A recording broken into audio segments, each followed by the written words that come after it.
I never thought I'd be telling this story, but here I am. Jordan Wells, sitting in a sleek Manhattan apartment that once felt impossibly out of reach, about to share how I lost everything I built, and then took it all back in a way no one saw coming. It started 4 years ago, back in 2021. I was 26, fresh out of NYU with a master's degree in cybersecurity, determined to prove myself in a male-dominated industry that rarely took women seriously unless they made themselves impossible to ignore. I landed a job at Titan Core Technologies, a mid-tier software company based in Brooklyn. They built secure frameworks for enterprise clients, not revolutionary, just routine. But I didn't come to play it safe. The CEO, Cameron Rhodes, was what you'd call a polished opportunist. He hadn't touched code in years, but somehow managed to stay in the spotlight whenever someone else had a breakthrough. People warned me. I didn't listen. I was too focused on proving my worth. "Don't overthink it, Wells," he'd say, dismissing my more ambitious contributions. "Just make it work." But I wasn't there to just make it work. I had a vision. So after hours, I stayed late in my tiny corner office, running on cold coffee and louder thoughts. I was building something bigger than Titan Core ever imagined. A cybersecurity AI that could do more than react. It could predict. I called it Sentinel. Where traditional systems flagged threats after they appeared, Sentinel identified them before they were launched. It studied human patterns, not just code. It learned behaviors, recognized digital footprints, and detected intent. It didn't just stop attacks, it anticipated them. The breakthrough came one night just before 2 a.m., and I remember it clearly because I cried when the model stabilized. Not out of frustration this time, but pure relief. "Still here, Miss Wells?" Louise, the overnight security guard, would ask kindly. "Just working on something of my own," I'd reply, always minimizing the screen. Because in tech, silence is safer. I'd watched too many young developers, especially women, have their work absorbed by upper management, their ideas suddenly rebranded under someone else's name, their names vanished, their brilliance dimmed. So I guarded Sentinel like a secret, paid for my own servers, used isolated systems, never let it touch Titan Core's mainframe, just monitored traffic to test its predictive models. Then one day I slipped. During a strategy meeting, I demoed a tiny part of my concept, not Sentinel itself, just the surface-level framework, a conversation starter. Cameron's eyes lit up like a man who'd struck gold. This is what our clients need," he said. 2 months later, without a single mention of my name, Sentinel, or a poorly repackaged version of it, was being unveiled at a high-profile investor launch. And I wasn't even on the guest list. But what Cameron didn't know was that I had already filed for a patent. 6 months earlier, I had set up an LLC in my name and locked Sentinel's core engine behind legal protections. Even the code he accessed was watermarked, authenticated, traceable. The night of the launch party, just before his demo was set to go live, the screens froze. Then a message appeared across every display. "Unauthorized use detected, property of Wells Technologies." The silence in that ballroom must have been deafening. By the next morning, Cameron wasn't trending for his big reveal. I was.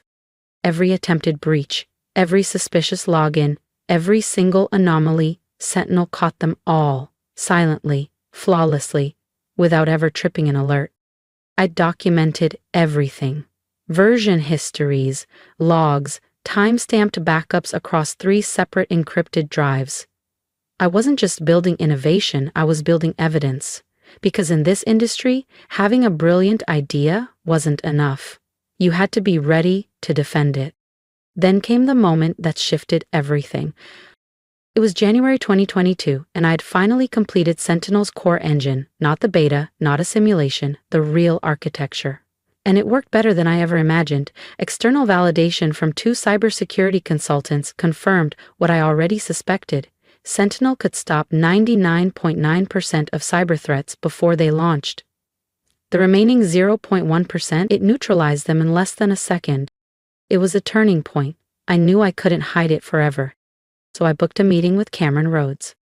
Yes, he was manipulative. Yes, I had my doubts. But he was still my CEO, and a small part of me hoped he'd see Sentinel for what it was and help take it to the world the right way. Thursday morning, 9:30 a.m. EM.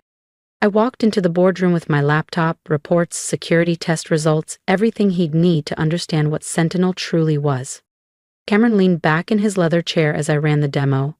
His face gave nothing away. When I finished, there was a long silence. "This is interesting," he said finally. "How long have you been developing this?" "Almost 2 years," I said, "but not on company time. It's all on my own hardware, off the grid. I can show you everything, logs, timestamps, independent verifications." He raised his hand, cutting me off. "Send it over, the full documentation, code base. I need to review this properly." There was something strange in his tone, something I should have caught, but I was too swept up in the hope, the pride, the idea that maybe, finally, someone was listening. I stayed late that night answering his questions. Implementation details, scalability, pricing models, he asked it all, and I answered, holding nothing back. I went home feeling like I was standing on the edge of a breakthrough. The next morning, everything fell apart. I walked into the office and tried to log in. Access denied. At first I thought it was a tech glitch. I tried again. Same message. Then my phone buzzed. An email from HR. "Please report to the 14th floor conference room immediately." I didn't panic, not yet. I grabbed my bag and walked through the office, coworkers glancing up from their desks, their expressions puzzled. In the conference room, Cameron was already seated with Susan from HR and 2 uniformed security guards. A thick folder lay on the table. "Jordan," Cameron began, not even offering me a seat. "We've completed an internal review of your activities." He flipped open the folder. "It appears you violated your employment contract by developing a competing security product using company resources." "What? No, I didn't," I said, stepping forward. "Everything I built was done on my own time, with my own tools. I have the records." "We found source code and related files on your workstation," he continued, ignoring me completely. "I never uploaded anything to Titan Core's network," I said. "If it's on a company machine, you put it there." "We have all we need," Susan cut in. Cameron folded his hands. "You're being terminated for cause. Your severance is revoked. Legal will be in touch." My stomach dropped. It didn't make sense. I'd backed up everything externally. I'd been careful, paranoid even. And yet, somehow, he had copies. That's when it hit me, the questions he asked that night, the way he phrased things. He'd baited me into sending clean files. And now he was using them to frame me. He thought it was over. He was wrong. Jordan's story is far from over, and trust me, you'll want to see what she does next. Hit subscribe so you don't miss the moment she turns the tables. Fragments of code, logs, timestamps. Fabricated to make it look like I'd worked on Sentinel using Titan Core's systems. My hands turned cold as I stared at the folder Susan slid across the table.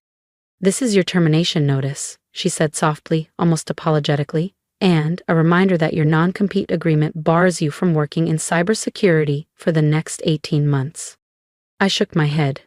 "That contract doesn't apply. Sentinel was built independently. I have receipts, timestamps, a full paper trail." Cameron cut in with that smug smirk of his. "I can, and I have, Ms. Wells. You're just a junior developer. Did you really think a project like this could belong to you?" He turned to the guards. "Escort her out. She won't be needing anything from her desk. It's all company property." I should have felt anger, panic, but instead something strange washed over me. Clarity. Because what Cameron didn't know, what he couldn't know, was that Sentinel had one final protocol buried deep in its neural code. A self-defense feature I'd added months ago, just in case someone ever tried to steal it. A silent failsafe set to activate 30 days after any unauthorized modification attempt to its core framework. And knowing Cameron, he'd never be able to resist tinkering with it, putting his name on my work. I gathered my few personal belongings under the wary eyes of security, said nothing, and walked out with my head high. Just as I reached the front lobby, I heard Cameron on the phone. "Yeah, we're announcing it next month, the most advanced AI defense system ever built." He paused, chuckled. "Yes, my team's been developing it in secret." I didn't look back. I didn't have to. 30 days. Titan Core was throwing a massive launch party in 30 days. Every major outlet in tech, every investor, every VC firm. It was going to be one hell of a show, but not the kind Cameron was expecting. The first week was the hardest, not because I'd lost my job. I had savings. I had options.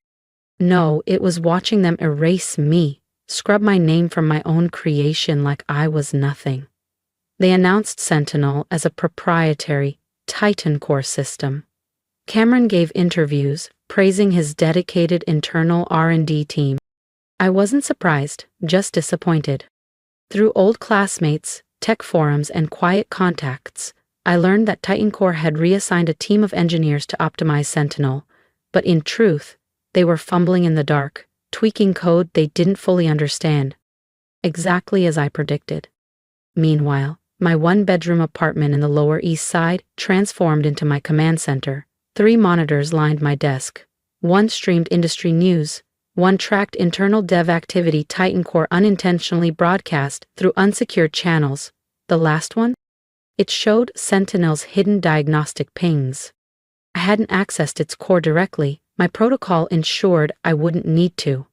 Sentinel was sending me signals, confirming what I already knew. They were tampering with the wrong parts of the system, breaking things they couldn't fix.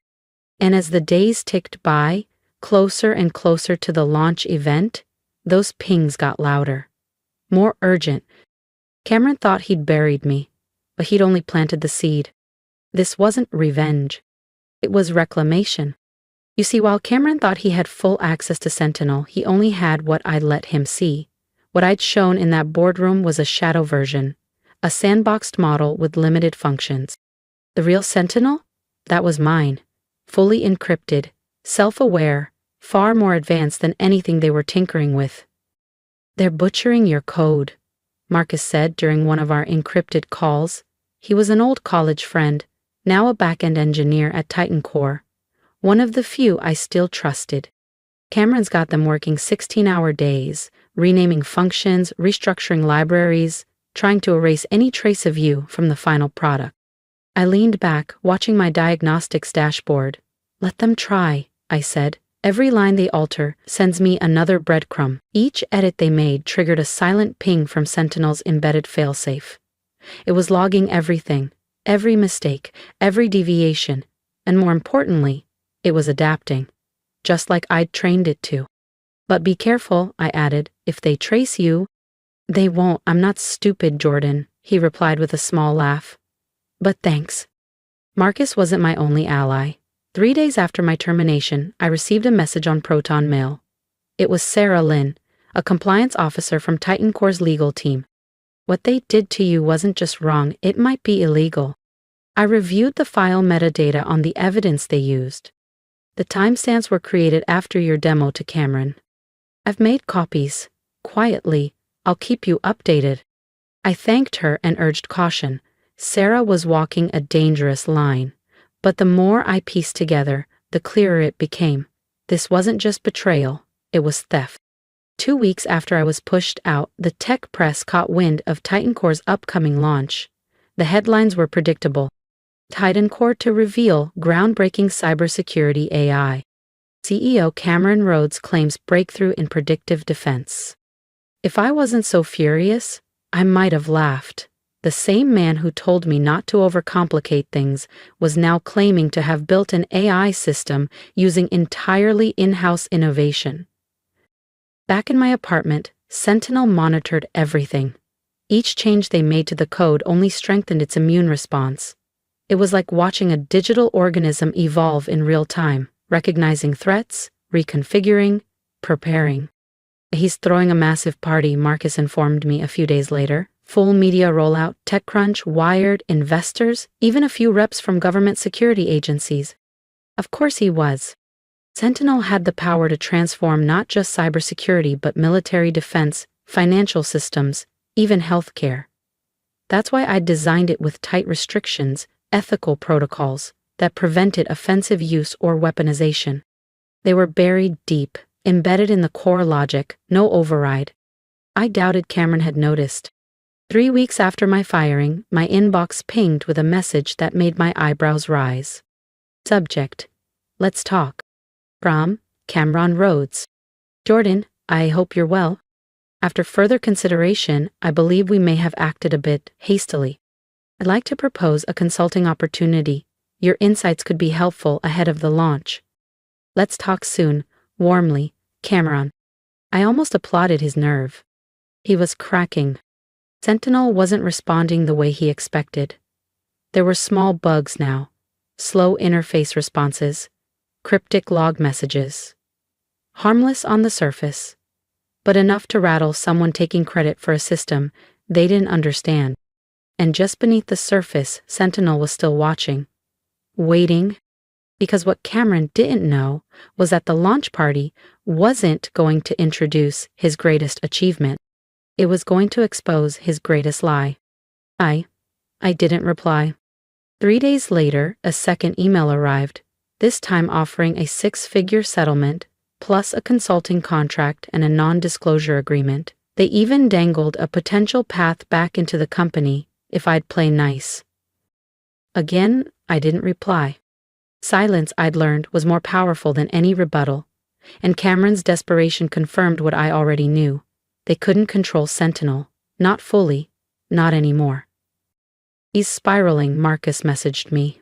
Weekend shifts, daily check-ins. They're trying to fix bugs they don't understand. I glance at the countdown timer in the corner of my screen. 5 days until launch. Every night, I monitored Sentinel's diagnostics. Each code patch they forced into the system made things worse.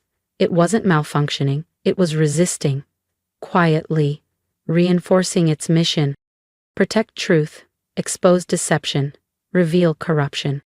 Sarah reached out again. She'd secured more evidence. Backdated development logs, altered timestamps, and even email drafts Cameron had written to suggest he'd initiated the Sentinel project years ago. I've encrypted and stored them off-site, she wrote. If anything happens, they'll surface.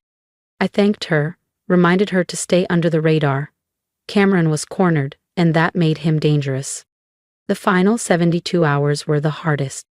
Not because I was scared, but because I was ready. I knew what was coming, and watching him parade my work, boast about his team's genius, it gnawed at me.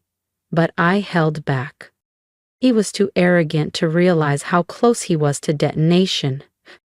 The night before the launch, one last email arrived in my inbox. Subject line, final offer. This time the number had doubled, mid-7 figures. Along with a new clause, if I refused, Cameron's legal team would ensure I'd never work in cybersecurity again. My reply was short.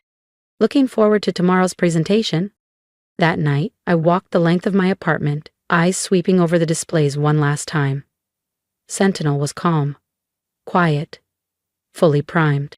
The protocol was synced to launch at 2:30 p.m. sharp, exactly when Cameron would step on stage for the demo. What he thought was a keynote unveiling was actually an activation sequence. I went to bed feeling strangely at peace. Tomorrow would either clear my name and expose the truth, or end everything I'd worked for. There was no middle ground. As I was drifting off to sleep, my phone buzzed one last time. Marcus! Everything's in place. You should see Blake's face when it hits. Tomorrow's going to be historic. The day of the launch dawned crisp and clear over Manhattan. I sat at my desk, coffee in hand, as the Titan Core livestream went live. The venue was massive. Polished marble floors, chrome podiums, and floor-to-ceiling LED screens lit up with Sentinel's redesigned logo, a cheap, corporate version of what I'd once sketched in the margins of a notebook. I didn't feel bitter, just focused.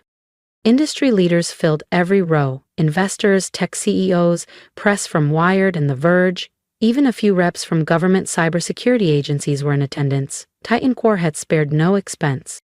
Cameron walked on stage, beaming with pride. He launched into his speech, reeling off buzzwords like proprietary, innovative, game-changing. He had no idea that the system behind him was counting down, not to a product launch, but to a reckoning. And at 2:30 p.m. on the dot, Sentinel would take over. Not with chaos, Not with destruction, but with truth. Champagne flowed like a river, and Titan Core's PR team worked the crowd like seasoned performers. Polished, smiling assistants ushered journalists to their seats, with branded folders and neatly packaged press kits. Marcus had set up a secure multicam feed for me. On one screen, I saw a wide-angle view of the main conference hall, sleek lighting, towering displays, and Sentinel's new logo beaming from every wall. Another feed gave me a close-up of Cameron Rhodes, pacing the stage in a tailored navy suit that probably cost more than my first apartment. He moved like a man who believed the world belonged to him, shaking hands with investors, laughing with military contractors, nodding respectfully to SEC regulators seated in the front row. At 2:15 p.m. sharp, he stepped behind the podium. "Ladies and gentlemen," he began, the mic carrying his voice with rehearsed authority, "today, Titan Core redefines the future of cybersecurity." I glanced at my monitors. Sentinel's hidden protocol was online, warming up as it scanned for core tampering, unauthorized access, and structural changes. 15 minutes. "For the past 3 years," Cameron continued, "my team and I have worked tirelessly to build something unprecedented, an AI security system that doesn't just respond to threats, it anticipates them." On the LED screens behind him, Sentinel's redesigned interface shimmered into view. I had to admit, they made it look good. But appearances were skin-deep. 10 minutes. "Allow me to demonstrate Sentinel's adaptive threat response," Cameron said, walking confidently to the terminal. "We've prepared a real-time simulated cyber attack." My phone buzzed. "Sarah." Board members confirmed. "Military contractors in front row, SEC agents here, full house." "Perfect." Cameron initiated the simulation and, just as expected, Sentinel responded with smooth precision. Quarantining files, rerouting traffic, isolating malware. The crowd murmured their approval. Polite claps, raised eyebrows. "Of course it worked. I built it, too." 5 minutes. "And now," Cameron said, gesturing proudly, "you'll see Sentinel's true innovation, its ability to learn and adapt in real time." He launched a second wave of mock threats. That's when it happened. A small window appeared in the corner of the terminal. "System alert, core integrity scan, engaged." He tried to ignore it, minimizing the window with a practiced flick of the mouse. But Sentinel was waking up. 2:30 p.m. The lights dimmed, the screens flickered, code cascaded across them like falling rain. Cameron looked back nervously. "Apologies, minor technical issue." "Unauthorized modifications detected." Sentinel's voice echoed through the hall, calm and steady. My own voice, digitally processed, years younger but unmistakably mine. "Initiating system verification protocol." Cameron's face drained of color. He frantically typed commands. "Access denied." "Jordan," Marcus whispered into my earpiece, breathless, "this is wild. You're trending already." On screen, Sentinel's diagnostics went public. File names. Version logs. User IDs. G. Wells, original developer. Rhodes, unauthorized access.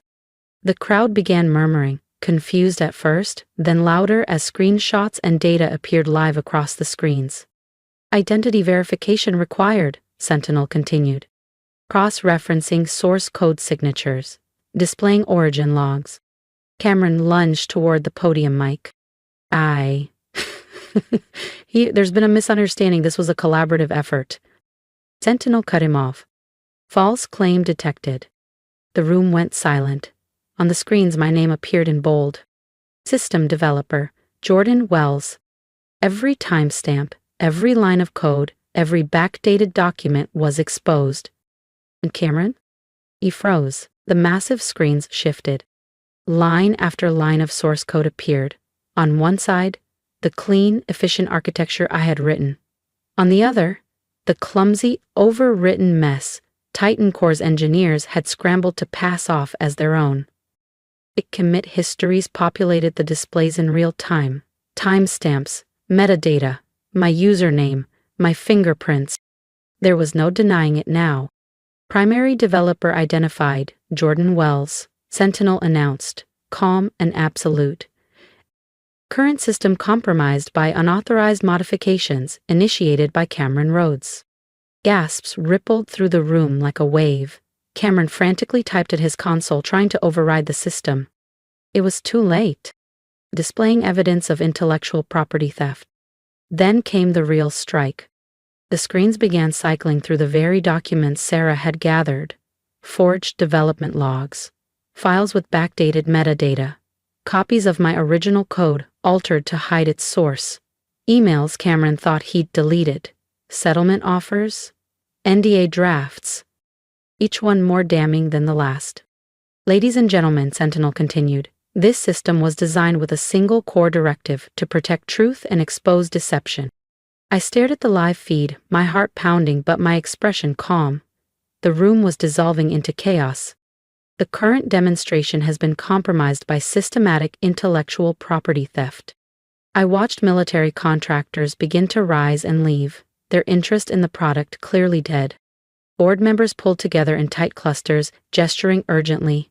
Journalists snapped photos and hammered out tweets. The entire launch event, streamed live to thousands, was unraveling. Cameron snapped. This is outrageous, he barked red-faced. It's sabotage, a bitter ex-employee. Accessing original development servers, Sentinel interrupted.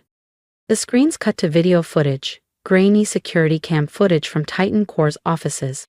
There I was, huddled over my desk at midnight debugging Sentinel line by line.